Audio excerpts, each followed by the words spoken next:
Hello everyone, welcome back to my channel. आज मैं आपको यूनिट 3 का पार्ट 11 पढ़ा रही हूँ, मनोविज्ञान का। तो देखो, आज का हमारा जो सब टॉपिक है वो कुसमायोजन है। तो कुसमायोजन क्या होता है? कुसमायोजन की विपरीत प्रक्रिया, यानी कि कोई भी जैसे उसका विपरीत करना, कोई भी काम करना उसका विपरीत करना, तो उसे हम क्या बोलेंगे? कुसमायोजन बोलेंगे। जब व्यक्ति की आवश्यकताएं एवं उन्हें प्रभावित करने वाले कारकों के मध्य संतुलन स्थापित नहीं होता तो उसे हम कुसमायोजन कहते हैं। जैसे कोई एक व्यक्ति है, वो काम कर रहा है और उसे यानी कि प्रभावित, और उसके जो कारक हैं वो उससे बैलेंस नहीं कर रहे हैं, तो उसे हम क्या बोलेंगे? कुसमायोजन कहते हैं। कुसमायोजन अंग्रेजी में मेल्ड जस्टिमेंट है। जस्टिमेंट शब्द का हिंदी रूपांतरण है, तो जिसका शाब्दिक अर्थ अपनी परिस्थितियों के साथ सामंजस्य स्थापित होने देने से है, यानी कि जो अपनी जो परिस्थितियां हैं उसके साथ सामंजस्य बैठाने के संदर्भ में दिया गया है। नेक्स्ट हमारा है परिभाषाएं हैं कुसमायोजन की। तो कुसमायोजन की परिभाषा देखिए, स्किनर ने क्या बताया? कुसमायोजन अधिगम निर्योग्यता की प्रकट करने वाली प्रक्रिया, यानी कि जो वो अधिगम को जो प्रकट करते हैं, निर्योग्यताओं को प्रकट करते हैं, उसे क्या बोलेंगे? हम समायोजन बोलेंगे स्किनर के अनुसार। गेट्स ने बताया कि कुसमायोजन व्यक्ति के अस्थिर व्यक्तित्व को प्रकट करने वाली प्रक्रिया है, यानी कि गेट्स ने बताया कि जो वो व्यक्ति के अंदर अस्थिर व्यक्तित्व होता है ना, उसे प्रकट करने की प्रक्रिया को ही हम क्या बोलेंगे? कुसमायोजन कहते हैं। लेंगफील्ड, वेल्ड और बोरिंग के अनुसार कुसमायोजन व्यक्ति संवेगात्मक दृष्टि से अस्थिर होता है। तो ये कुछ परिभाषाएं थी। अब कुसमायोजन योजित व्यक्ति की विशेषताएं हैं। तो इसमें कौन कौन सी विशेषताएं आती हैं वो देखिए चलो। अपनी परिस्थितियों पर नियंत्रण करने की असफलता रखते हैं। संवेग दृष्टि से अपरिपक्व होते हैं। जो ये कुसमायोजित व्यक्ति होते हैं वो संवेगात्मक की दृष्टि से क्या होते हैं? अपरिपक्व होते हैं, पूर्ण रूप से मैच्योर नहीं होते। समस्याएं समाधान की योग्यता का अभाव रहता है। उनमें क्या है कि समस्या समाधान करने की योग्यता नहीं होती, उनका अभाव पाया जाता है। निर्णय करने में ऐसा वो क्या है कि फिर वो निर्णय भी नहीं कर पाते हैं कि मुझे ये काम करना है कि नहीं करना, मुझे उधर जाना है कि नहीं। इस टाइप के कोई वो निर्णय नहीं ले पाते हैं, या बड़े हों छोटे हों।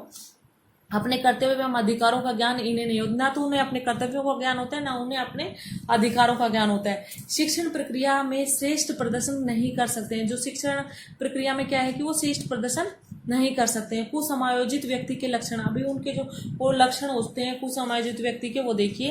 ये हकलाना, वो क्या करते हैं? हकलाते हैं। जैसे कोई भी चीज बोल रहे हैं तो वो एकदम स्पष्ट रूप से नहीं बोलते हैं, वो हकला हकला के बोलते हैं। हकलाने एक प्रकार का शारीरिक दोष है, लेकिन कुसमायोजित व्यक्तियों के संवेगों की उग्रता के कारण भी व्यक्ति हकलाने लगता है। जब उनमें संवेगों की उग्रता आ जाती है तब भी वो व्यक्ति हकलाने लगता है। संवेगों की उग्रता जैसे नजरें झुकाना, पलायन करना, आत्महत्या करना, अनैतिक कार्यों में भाग लेना, नशीले पदार्थों का सेवन करना, यानी कि जो संवेग, उग्र संवेग कौन कौन से ये संवेग है? जैसे नजरें चुराना या भाग जाना या अनैतिक कार्यों में भाग लेना, जो कार्य नहीं करने चाहिए उन कार्यों को करना, नशीले पदार्थ खाना, ये सब क्या है? संवेगों की उग्रता है जो कुसमायोजित व्यक्तियों के लक्षणों में पाई जाती है। नेक्स्ट है हमारी कुसमायोजित व्यक्तियों के क्या है? कारण। तो कारण क्या होते हैं? देखिए, कारण व्यक्तिगत कारण होता है, पारिवारिक कारण होता है और विद्यालय वातावरण का कारण होता है। तो व्यक्तिगत कारण कौन कौन से होते हैं? शरीर का रंग, भद्दापन, लंबी बीमारी, निम्न मानसिकता, निम्न रुचि स्तर और शारीरिक कमजोरी, यानी कि व्यक्ति कुसमायोजित के कारण होते हैं। जो व्यक्तिगत कारण होते हैं वो होते हैं शरीर का रंग, भद्दापन, लंबी कोई बहुत दिनों से कोई लंबी बीमारी चल रही हो, वह उनकी जो मानसिकता है वो कमजोर हो, निम्न रुचि स्तर, किसी चीज में भाग न लेना, रुचि नहीं दिखाना, शारीरिक कमजोरी, ये सब क्या है? व्यक्तिगत कारण है। पारिवारिक कारण देखिए, माता पिता का संबंध, भग्न परिवार, माता पिता का संबंध उनके साथ अच्छा नहीं होना, भैया भग्न परिवार होना। परिवार का व्यवसाय, यानी परिवार का जो व्यवसाय है वो किस प्रकार का व्यवसाय करते हैं उस पर भी डिपेंड करता है पर बच्चे का। परिवार की आर्थिक स्थिति, उनकी आर्थिक स्थिति कैसी है, कितनी, यानी कि वो कितने स्तर पर है। भाई बहनों की संख्या की, यानी कि ज़्यादा बच्चे जब घर में हो जाते तो उन पर ध्यान नहीं दिया जाता, तो भाई बहनों की संख्या उस पर भी डिपेंड करता है। भाई बहनों के मध्य झगड़ा, और यदि भाई बहन ज़्यादा है या कम है तो उनके बीच झगड़ा हो रहा है, फिर उनके बीच सुलह नहीं हो रही है, तो भी कुसमायोजन के ये कारणों में ही आते हैं। विद्यालयों का वातावरण देखिए, ये शिक्षकों का व्यक्तित्व, यानी कि शिक्षक का व्यक्तित्व कैसा है, शिक्षा का शिक्षण विधि, और उनको शिक्षा देने की जो बच्चे होते हैं उनको कैसी कौन कौन सी शिक्षा विधियां अपनाई जा रही हैं। विषय वस्तु का ज्ञान न हो, जो बच्चे उनको पढ़ा रहे हैं उनको विषय वस्तु का ज्ञान न होना। शिक्षकों का मनोविज्ञान का ज्ञान न होना, जैसे जो भी शिक्षक उन्हें पढ़ा रहा है कुसमायोजित बच्चों को, उनको क्या है कि मनोविज्ञान का ज्ञान न होना, उनका अभाव पाया जाना, तो भी बच्चे उग्र बन जाते हैं। अधिक योग्य वातावरण का ना होना, अधिक जैसे उनको वातावरण जैसा चाहिए वैसा वातावरण नहीं होना, तो भी बच्चे एक कुसमायोजित के शिकार हो जाते हैं इन कारणों से। ये समायोजन में शिक्षण की भूमिका, यानी कि समायोजन होता है तो उसमें शिक्षक की भूमिका क्या होती है वो देखिए। ये शिक्षक शिक्षण अधिगम प्रक्रिया का कार्यवाहक होता है। जो शिक्षक होता है वो शिक्षण का यानी कि सिखाने का प्रक्रिया का कार्यवाहक होता है, उसके द्वारा ही बच्चे सीख पाते हैं। जिसके अभाव में शिक्षण प्रक्रिया का संचालन नहीं किया जाता, यदि शिक्षक नहीं हो तो वो फिर हम शिक्षण का क्या कर सकते हैं, संचालन नहीं कर सकते हैं। बालकों के समायोजन की प्रक्रिया में शिक्षक की भूमिका को निम्न कथनों के माध्यम से समझा जा सकता है। अधिगम योग्यता वातावरण का निर्माण करना, नवीन शिक्षण विधियों का प्रयोग करना, जैसे कि बच्चों को पढ़ा रहे हैं तो नई नई शिक्षण विधियों का प्रयोग करना चाहिए। ये कि बालक अपनी विषय वस्तु को अपने प्रत्यक्ष पर आधारित करके सरलता से सिखाना, यानी कि नई नई शिक्षण विधियों का प्रयोग करना चाहिए हमें, और फिर बच्चों को क्या है कि सरल रूप से उन्हें सिखाना चाहिए। जैसे कि व्याख्यान विधि के स्थान पर हम भ्रमण विधि का प्रयोग कर सकते हैं। जैसे कि बच्चे होते हैं जो कुछ समायोजित होते हैं, उन्हें व्याख्यान विधि से न पढ़ाकर हमें भ्रमण विधि से पढ़ाना चाहिए, ताकि वो चीज़ें देखेंगे तो ज़्यादा अच्छे से वो सीख पाएंगे। बालक बालिकाओं को जीवन की वास्तविक स्थिति का ज्ञान करवाया जाए। बालक बालिकाओं में सीखने की रुचि उत्पन्न की जाए, यानी कि उनकी जो वास्तविक स्थिति उनका भी ज्ञान करवाना चाहिए, और उनकी सीखने की स्थिति में रुचि उत्पन्न करनी चाहिए। नेक्स्ट है अभिप्रेरणा उत्पन्न करना। अभिप्रेरणा के माध्यम से व्यक्ति नवीन कार्य करना प्रारंभ करता है एवं सीखता है, क्योंकि अभिप्रेरणा को अधिगम का सर्वोच्च राजमार्ग भी कहा है। यानी कि जब भी कोई बच्चा है या व्यक्ति है तो उसे क्या कि किसी से अभिप्रेरणा मिले तो वो क्या करता है, समाज हो या स्कूल हो या कहीं भी हो, तो वो क्या है उसे प्रेरित होकर अच्छे से अच्छा कार्य कर सकता है। तो उसे अभिप्रेरणा उत्पन्न कराना बच्चों को, या देना या किसी बताना शिक्षकों के द्वारा।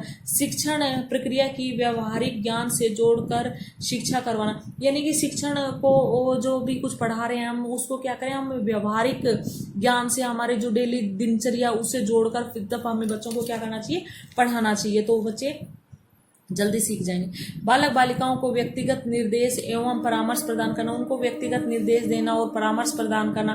बालक बालिकाओं को किसी भी विषय वस्तु को सही गलत की जानकारी प्रदान करनी चाहिए। बच्चों को ये भी बताना चाहिए कि क्या सही है और क्या गलत है, ये करोगे तो आप क्या आपको आगे कठिनाइयाँ आ सकती हैं, और ये करोगे तो क्या आप जीवन में कुछ बन सकते हो, कुछ भी कर सकते हो। तो इस प्रकार का सही और गलत का उन्हें ज्ञान करवाना चाहिए।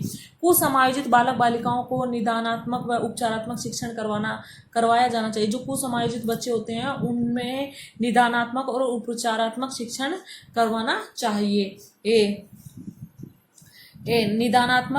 निदानिक विधि में बालकों को समस्या से जुड़े कारणों का पता लगाया जाए। निदानात्मक शिक्षण में क्या होता है कि इन बच्चों में क्या किया जाता है, उनकी निदानात्मक विधि से उन बच्चों में क्या समस्या है, क्या कारण है, उन कारणों का क्या है कि पता लगाया जाता है कि इस कारण से बच्चा पढ़ नहीं पा रहा है, तो उन कारणों का पता लगाया जाता है। फिर उपचारात्मक विधि में क्या करता है, जो कारणों का पता लगाया क्या समस्या है उसमें क्या करता है, उसका उपचार किया जाता है। तो ये दोनों विधियां हैं, तो इन विधियों से भी कुसमायोजित बच्चों को सिखाना चाहिए। बालक बालिकाओं को सीखने के लिए दृश्य श्रव्य सामग्री का प्रयोग करना चाहिए, सहानुभूति व्यवहार करना चाहिए उनके साथ में। इन्हें व्यक्तिगत शिक्षण करवाना चाहिए और व्यक्तिगत रूप से उन्हें पढ़ाना चाहिए, शिक्षण करवाना चाहिए। एक शिक्षक होने के नाते प्रत्येक शिक्षक को कक्षा के सभी बालक बालिकाओं को व्यक्तिगत समस्याओं का क्षमताओं की जानकारी होनी चाहिए। एक जो टीचर है या शिक्षक है उन्हें प्रत्येक बच्चों की व्यक्तिगत समस्याओं की जानकारी होनी चाहिए और उसे जानकारी लेनी भी चाहिए। चाहिए ताकि अपनी क्लास को वो आगे बढ़ा सके, सभी बच्चों को शिक्षा दे सके। शिक्षक के द्वारा कक्षा कक्ष में व्यक्तिगत भिन्नताओं के आधार पर शिक्षण करवाया जाना चाहिए। फिर एक कक्षा में क्या है कि सभी तरह के बच्चे होते हैं, तो व्यक्तिगत भिन्नता के अनुसार उन्हें शिक्षण भी करवाना चाहिए एक टीचर को। बालक बालिकाओं की उनकी योग्यता एवं क्षमता के अनुसार शिक्षण करवाना चाहिए। और जो बच्चे क्लास में बैठे हैं, पढ़ रहे हैं, बालक हो या बालिका, उनकी कितनी क्षमता है, वो कितना पढ़ सकते हैं, उनकी योग्यता के अनुसार ही उनमें कितनी कैपेसिटी है, उसके अनुसार ही उन्हें पढ़ाया जाना चाहिए।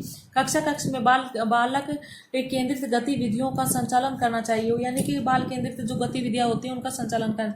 बालक बालिकाओं को सामाजिक अंत संबोधित का ज्ञान करवाना चाहिए, यानी कि बालक बालिकाओं को सामाजिक अंत संबोध का क्या है कि उन्हें ज्ञान करवाना चाहिए। शिक्षकों को बालक बालिकाओं का चारित्रिक विकास करना चाहिए। ये क्या है कि उनका चारित्रिक विकास भी करना चाहिए। एक शिक्षक को वो बच्चे को पूर्ण रूप से ये देखना चाहिए कि इसका किस चीज में कमजोर है, क्या इसका अभी ठीक करना है और कैसे पढ़ाना है, उस सब चीजों को देखकर और फिर बच्चे को पढ़ाना चाहिए उसमें, जिससे एक चारित्रिक विकास भी